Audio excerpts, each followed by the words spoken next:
After 8 years, I'm torn. I don't know how to appreciate you, I admitted to my boyfriend, who's now trying to change. I used to dream of marrying him. Now, as he steps up, I'm haunted by feelings for a coworker. Can I salvage what we built? I am concerned that I have jeopardized my stable, long-term relationship due to poor communication. I am unsure why I cannot appreciate my partner enough for his efforts to change. I feel very confused about the situation. I'm a 27-year-old female, and I have been in a relationship with my boyfriend, who is 31 years old, for 8 years. We have grown significantly together, lived together for years, shared the best cats in the world, and I feel accepted by his family as well. My own family situation is not great, which has led to various mental health issues in my younger years. Therefore, it is truly comforting to finally have a safe environment where I can be myself without excessive drama. Up until the end of last year, I was certain that I wanted to marry him and start a family together. However, I changed my job and finally found happiness in my career for the first time since graduating several years ago. The people at my new job are so kind, and I feel free to joke around without needing to disguise myself or conform too much. They appreciate me for who I am. This has been a pleasant surprise, and I am very grateful to have found a job that is engaging, challenging, and where many of my colleagues are genuinely cool. I realized that I was not as happy and free at home, as there was just too much day-to-day stress. Thus, I made the decision to reclaim the fun side of myself and be a bit more carefree at home with my boyfriend. We attended a party, had a few drinks, and I kissed him right on the dance floor like we used to in the early days of our relationship. I wanted to disregard everyone else because he is mine, so what was the big deal? I was pleasantly surprised to see how happy he was about it. I thought we had moved past these public displays of affection, but while I hadn't, I assumed he was no longer interested because we would tend to separate at parties. He had many people to talk to, and I found my own conversations. While it is fine to not always be together, it did hurt that we arrived and departed together but did not spend much time interacting during the party. Eventually, I stopped feeling hurt and accepted the situation. I recognized that was a significant mistake. I have struggled with self-esteem, so I assumed this meant he simply did not feel comfortable showing affection in public. I should have communicated my feelings to him, taken his hand, danced with him, and conveyed, "I want to be here with you right now because I love you." Instead, I tried to diminish myself so he could enjoy himself. I acknowledge that this was foolish and immature. In the early years of our relationship, he mentioned that he was not very fond of holding hands and displaying affection in public. But I believe we could have discovered common ground through better communication rather than me suppressing my feelings. Due to my mental health challenges, I can be difficult to be around at times. However, after receiving a proper diagnosis and undergoing years of therapy, we both agree that I have made significant improvements. I used to cry nearly every weekend every time we met without really understanding why. Now I have matured and healed, and things are much better, making both of us happier. Nevertheless, we occasionally struggle with emotional support. He requires peace and quiet when he is upset and prefers not to talk. This is difficult for me, but I have learned and continue to strive to respect his boundaries, allowing him to process things and sometimes checking in quietly to see if he needs anything. I try not to take it personally. Although I do not always succeed, I make an effort. I require a great deal of reassurance on days when I feel down. I want to be held and for him to be present with me. I recognize it can be annoying to just lie in bed while I cry and try to calm myself down, especially when he had plans for the day. However, it deeply hurts me when he pulls out his phone and looks at memes during those times. I am aware that we both have attention deficit hyperactivity disorder and that this is simply his way of coping, yet it still hurts and makes me feel like my struggles with mental health are a burden to him. We have discussed this frequently, and he often asks, "But what do you want me to do?" When I reply, "Please just be here with me, comfort me, and be present." Because I know it will pass eventually, he appears to be frustrated. I suppose my request was not specific enough. Maybe he felt overwhelmed by my emotions and problems, which is understandable. I just wish he had communicated that to me or sought out strategies to provide support. At one point, I discovered that he sometimes viewed me as too much when we were around his family. He is correct. I used to unintentionally share too many personal experiences. While I have learned to manage this better, occasionally a story about my family would slip out. Then I would notice the awkward silence and usually attempt to shift the topic with humor.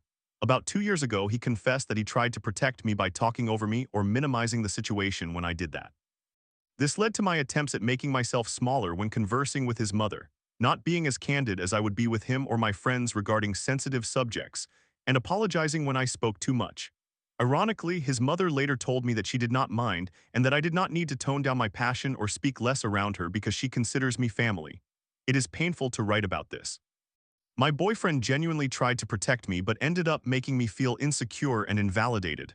We talked about it, but it left a lingering scar. Then there is the issue of my seeking hugs when I come home because I need to calm down for a moment. He is my safe space after all. If the hug lasts more than about 10 seconds, he will attempt to disengage, presumably because he has other things to attend to. This hurts me as well. I try to hold on a little longer and sometimes say, "Wait, give me more time," but he merely waits for me to let go. This is similar to when he wants to play video games after we have dinner. I have no objections to that. We enjoy playing together.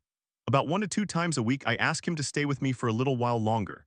I do not have specific plans, I just want to spend some more time with him after a stressful workday.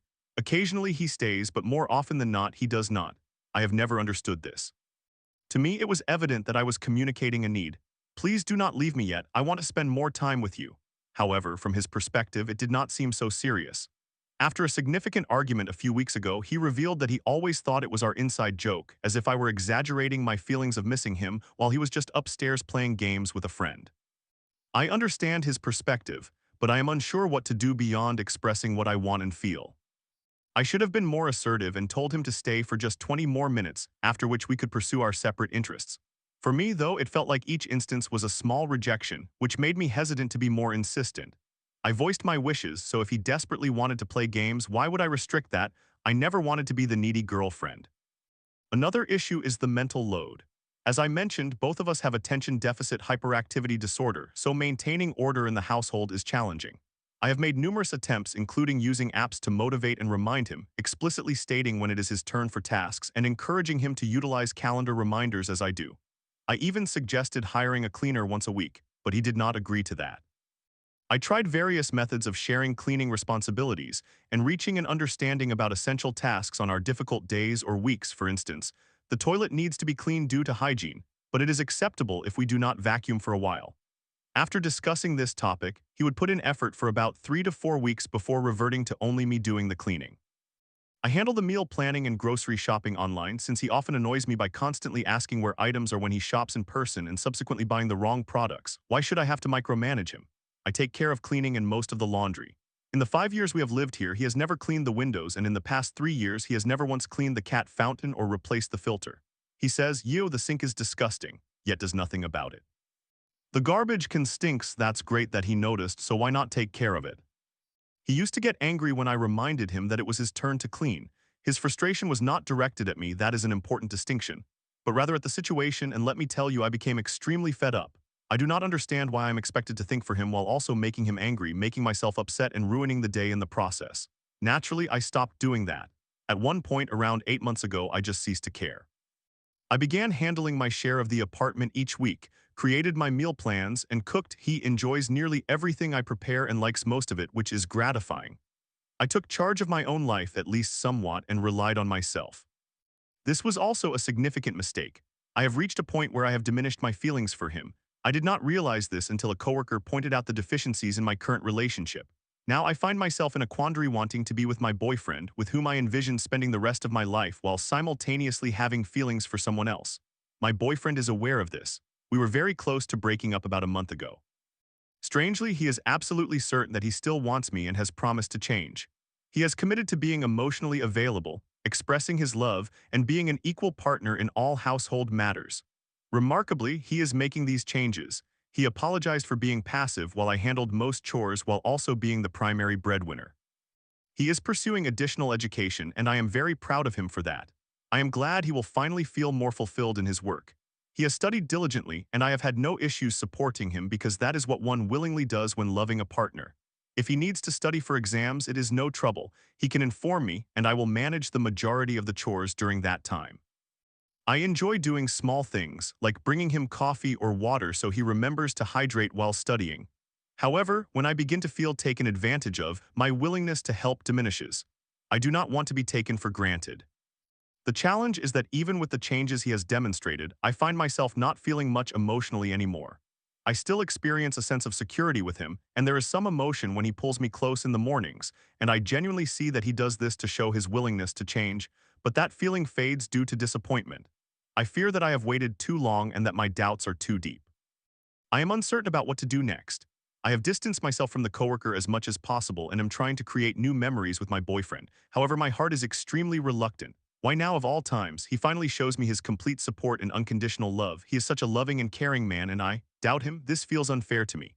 I am the one who developed feelings for another man, so why is he not feeling more hesitant? Why can't I simply move on and invest my entire heart into rebuilding this relationship? Ultimately, how long does it take for feelings of love to fully return? A month is not a long time, I understand, yet I am genuinely struggling here. I adore our cats, our apartment, our garden, his family, and I must still love him too, as I cannot envision him marrying anyone but me. We have always been each other's chosen person, and he is the only one with whom I can truly be myself. I feel secure here. He clearly loves me. Why is this so difficult? Story 2. After a 19-year marriage, I dove into a relationship with my first love only to discover I'm not ready for this. Her weed dependence and toxic fights stirred my past traumas. Can we heal together, or am I just repeating old patterns? The stakes are high for our tangled families. I am 42 years old male, and she is 43 years old female, and we are in a nearly 8-month-long relationship. I need advice that is somewhat impartial here, so I will present the details as fairly and evenly as possible. I will also do my best to shorten things without losing too much context, but I am sure it will still be lengthy. Thank you if you stick with me through this. My 19-year marriage ended in April of 2024, and the divorce was finalized in July of 2024. I undertook an immense amount of work on myself after discovering infidelity so much so that I ended up working in mental health for over a year. I had a whirlwind 6-week romance with a narcissistic love-bombing individual, whom I broke up with after numerous red flags emerged. I realized after 19 years of attempting to love someone to heal them, of lying to myself that I was happy, and of placing all my needs last, that I would not do that again. I would be a healthy communicator and would leave situations that were unhealthy or partners who were not a good fit. I likely was not ready for a relationship. I acknowledge this now. Perhaps I should have taken time to focus on myself outside of a relationship, something I have not experienced since I was 18 years old, my entire adult life. I have 2 children, a 19-year-old son and a 12-year-old daughter. The experiences their mother put them through were traumatizing, and they are still in the process of recovering. My first love was a woman to whom I proposed when I was 18. We were together for 2 years. She had a one-night stand and immediately confessed.